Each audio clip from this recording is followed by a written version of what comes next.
I felt compelled to do a second reaction to a Good Boy that I saw this afternoon. The same happened before when I watched Weapons. I wanted to do like a secondary sort of a follow up, as it were. Also, just to mainly to back myself up because I felt like I fucked up earlier when I said in the reaction that the story was kind of confusing. I mean, it was. It was kind of disjointed and none of it really made much sense. Yeah, the whole. I just wanted to sort of elaborate on that because I got home after I watched it, and I mean I'm still like just feeling completely won over by Indy, the lead dog. I got home and I thought, I need to vent this. This is one of those films that I don't know if I'm reeling from the disappointment or that I'm captivated and sort of, fully engaged by the dog performer. I mean, Jesus. Like I said though, in the cinema foyer, this didn't warrant a cinematic release. At best, screen it outside at Glastonbury Festival and leave it there. It just wasn't that epic. And again, it was confusing. So the story itself, this young chap who takes his dog to go live in the country, it was just weird. To throw some words out there, like sort of alien-like skeletons popping up. There's like these strange shadows and misty moments. Bits. Obviously, this is all from the POV of the adorable Indy. But yeah, it just didn't really flow as well as I wanted it to. So yeah, I guess I am still reeling with sheer disappointment because on the one hand, the concept of being from a dog's POV, award-winning, basically, almost, not at all. And yeah, there's something special about that element, isn't there? On the other hand, when the story is as disjointed and lacks such substance as it did, yeah, I'm just sort of like, yeah, backwards and forwards with this one. But yeah, the whole like when he's introduced the dog. Excuse my jumper, by the way. I look like a sheep's ball bag tonight, don't I? So yeah, when he's introduced, he's gorgeous and he's a show off as well. There's a beautiful moment where he's on his back, and he's slowly pulls his head right back and just sort of glares and smoulders at the camera. And it fucking hell. I mean, these people own a beautiful dog. Unfortunately, you're going to get fucking tens of thousands of people walking out of Crufts and lining up outside BBC soon. Because many other people out there have got equally as gorgeous dogs.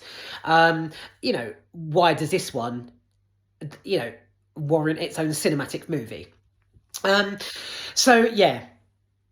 Beautiful, and I won't go into that now. You got more than enough of that. In fact, in the cinema foyer, I was just waffling on because the story itself was so baffling and lackey that I just felt myself just talking about the dog continuously because that's the best part of it. But again, was that sort of to shroud us in cuteness to sort of veer us off of the fact that and it distract us from the fact that the story was shit. So yeah, it was a weird one. Good Boy, weird. Yeah, the concept itself. So the man and the dog are in the house, and the man, he's not. There's this whole thing in the trailer of people looking like possessed, like walking around growling and vomiting blood and stuff like that, and that does happen, but it's not it sort of focuses at the beginning of his granddad, who lived in the house previously, who died, and it's not quite clear whether Indy is seeing like the ghost of the granddad. He sees the ghost of the granddad's dog, Um, but yeah, the whole thing with the like sort of almost like tar soaked. So it looks like a skeleton has been splattered in tar and is just sort of wandering around. It was. I'm just so disappointed. It's as if the producers purposely just threw a load of, it's just a load of smoke and mirrors, and it was a load of special effects. The CGI, actually, if it was, the special effects were quite decent. A positive there. But yeah, this whole, like, this, like, tar skeleton and chairs that are squeaking by themselves and stuff. Indy can, so the dog, not going to mention how gorgeous he is again, bored of that. He senses the presence and he can see this dead dog, but that's it. So he goes around sort of trying to suss it out. But yeah, the story, it was really disappointing. So yeah, Good Boy. Give it a go if you love dogs. Don't expect miracles. Like I say, the on the way out of the auditorium, when I chatted to that girl and her boyfriend, she was as bemused as I was. She was confused by the fact that she didn't know what was happening to the guy. If he was suffering from an illness, or if he was possessed, if he was dying. Yeah, her boyfriend actually said absolutely nothing. But yeah. I had to do this follow-up because I've been thinking about the dog since I got home, like how marvelous a concept this was, but how badly executed the story was. It could have been so much, but it could have taken a totally different turn. This could have been like Oscar-winning gold had it not been purposely confusing and purposely creepy. The story really wasn't all that. So, right, gonna finish this one here. But yeah, just wanted to apologise for the sort of waffly, bigging up dog sort of reaction that I did earlier. But that's it. I actually texted a friend of mine earlier and said, like, yeah, I'll probably give Good Boy like 3 out of 10.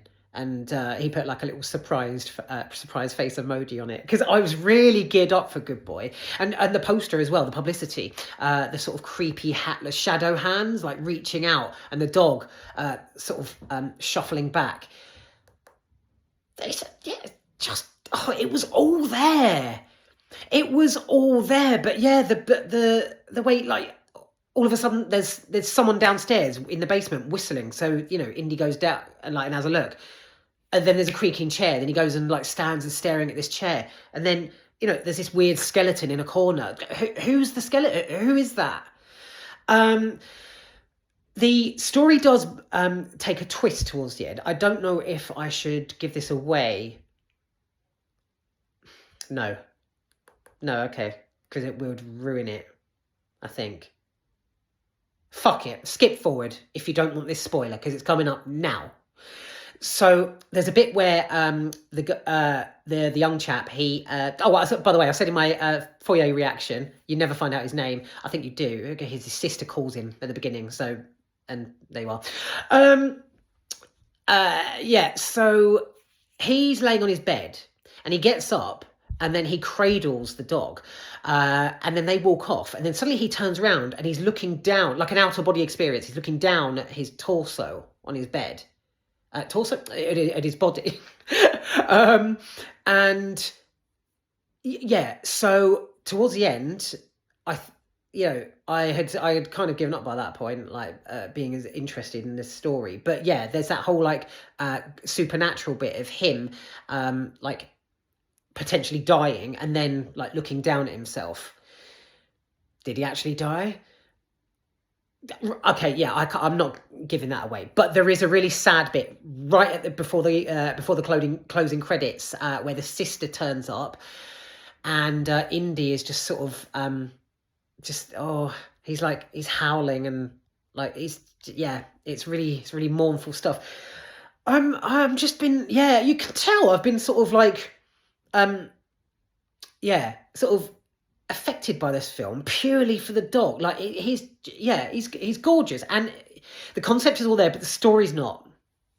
That's all I can say. So yeah, wanted to do this just to clarify that.